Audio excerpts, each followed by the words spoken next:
April 28, 2026. ARCC Capital releases its Q1 earnings. Core earnings per share, 47 cents. Dividend, 48 cents. On the surface, that 1-cent gap looked like a coverage problem, and the stock slid. But buried in that same report was a number most people completely glossed over: net investment income, 55 cents per share. That's 115% dividend coverage, not a problem at all. And that gap between what the headline said and what the data actually showed, that's exactly why I've been waiting 3 years to add to this position. I'll explain what I mean in a second. Today we're looking at ARCC Capital, ticker ARCC, the largest business development company in the world, and a stock that has quietly become one of the more interesting income setups in the market right now. At current prices, ARCC is trading at roughly a 6% discount to its net asset value, and it's yielding about 10.4%. Those numbers alone would catch the attention of most income investors.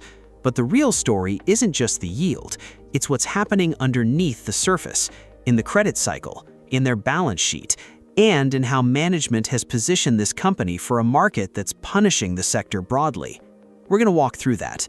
The headwinds are real, but so is the case for why this dip might matter. Here's what most people miss when they look at BDCs in 2026. The Fed cut rates 3 times in 2025, and BDCs, including ARCC, felt it. Why? Because BDCs lend money to companies at floating rates tied to SOFR. When rates go down, so does the interest they earn. ARCC Capital's investment portfolio is predominantly floating rate. New originations in Q1 2026 ran at 91% floating, so rate cuts hit their income directly. Add to that the saucepocalypse, the fear that AI is about to gut the software sector, and with it, the large number of BDCs holding loans to software companies. ARCC has about 24% of its portfolio in software and services. That's the single largest sector exposure in the fund. So when the narrative turned negative on software and private credit, ARCC got caught in the crossfire. That's why the stock dropped from a 52-week high of $23.42 to a low of $17.40. That's not a small move for a BDC. But here's the thing. Narrative and reality have a way of diverging, and right now they're diverging quite a bit on ARCC. What Q1 2026 actually showed. Let's look at what Q1 2026 actually reported. Core EPS came in at 47 cents, 1 cent below the $1.48 quarterly dividend. That sounds like a problem, and that's the headline most people ran with. But there were 2 things they missed. First, net investment income, the actual cash earnings of the business, came in at 55 cents per share. That's 115% dividend coverage. The dividend isn't in trouble. Second, that same quarter also produced 15 cents per share in net realized gains. So core EPS plus realized gains equals 62 cents against a $1.48 dividend. Management made this clear on the call. Coverage was never in question. Now, the NAV did decline. It dropped 35 cents per share in Q1 to $19.59. That got attention. But here's what President Jim Miller said about it on the earnings call. More than 2/3 of that NAV decline, around 70%, was mark-to-market related, not credit related. In plain English, ARCC didn't lose money because companies defaulted. They lost paper value because credit spreads widened, which mechanically reduces the reported value of existing loans. That's a very different problem. Now, let's address the software question directly, because it's the most emotionally charged concern hanging over this stock. 24% of ARCC Capital's portfolio is in software and services companies. That's not a small number. And if you believe AI is about to put half the software industry out of business, that concentration is alarming. But ARCC didn't just sit on that. In Q1 2026, they commissioned an independent consultant to go through their entire software portfolio and assess AI exposure, company by company. The results? 85% of their software holdings were classified as low risk from AI disruption. These are the companies that have deep integrations, proprietary data, high switching costs, the kind of platforms that actually benefit from AI rather than being replaced by it. 14% were medium risk, representing about 3% of the total portfolio. And only 1% of reviewed software companies were high risk, which translates to about 0.3% of Ares Capital's total investment portfolio. Now, 0.3% of the portfolio being high risk from AI displacement, that's a manageable number. Not zero, but manageable, especially when you put it against a portfolio of 607 companies with an average position size of just 0.2%. No single position exceeds roughly 1% of the portfolio. You don't build a $29.5 billion lending business by making concentrated bets. The balance sheet.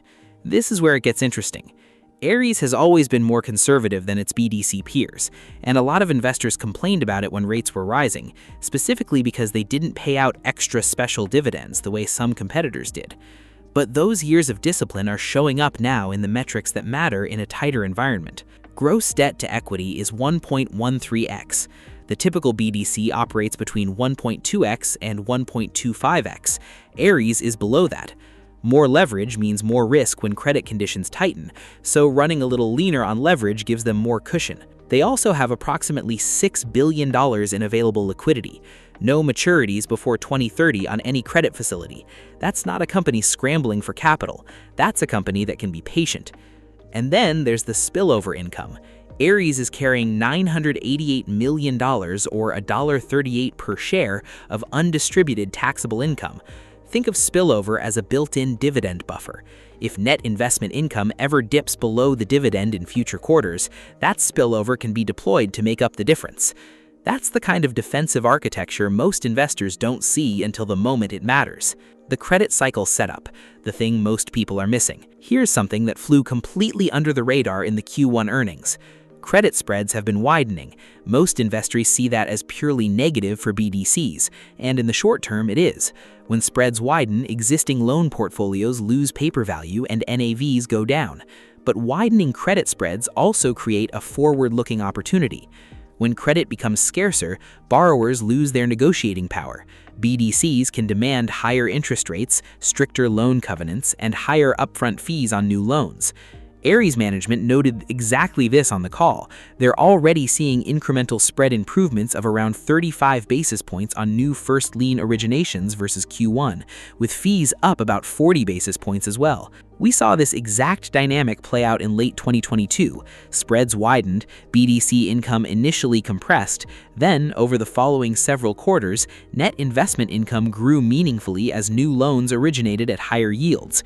The effect isn't immediate. It takes time to rotate into new higher-yielding assets, but the direction of travel is clear, and Ares, with $6 billion in liquidity and $3.2 billion in Q1 originations already, is well-positioned to put capital to work at better terms.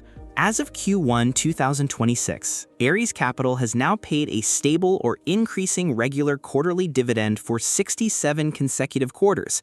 That's approaching 17 straight years.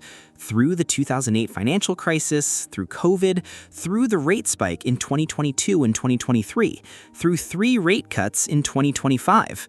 Non-accruals, loans where companies have stopped paying, are at 2.1% of the portfolio at cost, below Ares Capital's own post-financial crisis average of 3%, below the BDC sector average of 4%.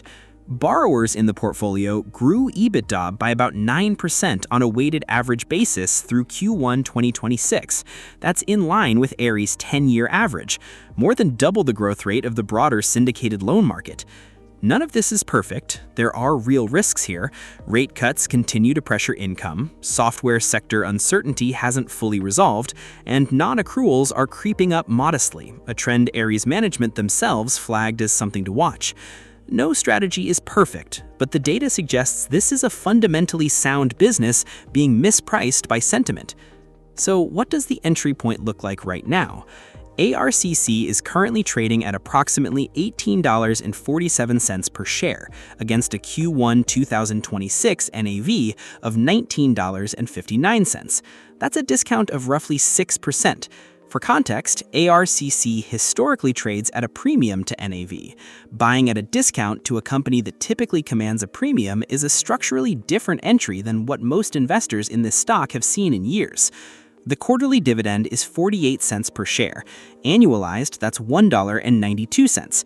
At $18.47, that puts the yield at approximately 10.4%. For income investors, the key variables to watch going forward, whether NNI stays above 48 cents per share, how the non-accruals trend develops in Q2 and Q3, and whether the widening spreads translate into measurable NNI growth in the back half of 2026. Q2 2026 results are scheduled for release. That will be the next real data point. I've been watching ARCC for a long time. I've owned it for a long time, and for the last 3 years, the stock was priced at a premium I couldn't justify adding to. The dividend was solid, the business was solid, but the price said everyone already knew that. Today, for a narrow set of reasons that are mostly sentiment-driven, rate fears, software fears, spread fears, the price disagrees with the fundamentals. That gap is where investment opportunities tend to live. Whether it closes quickly or slowly depends on things nobody can predict. What I do know is that 67 consecutive quarters without a dividend cut isn't an accident. It's discipline compounding over time. The most interesting investments are usually the ones that look like a problem from a distance, until you read the actual earnings report. Let me know what you think in the comments. Are you watching ARCC, or are the BDC headwinds keeping you away? I'd be curious to know.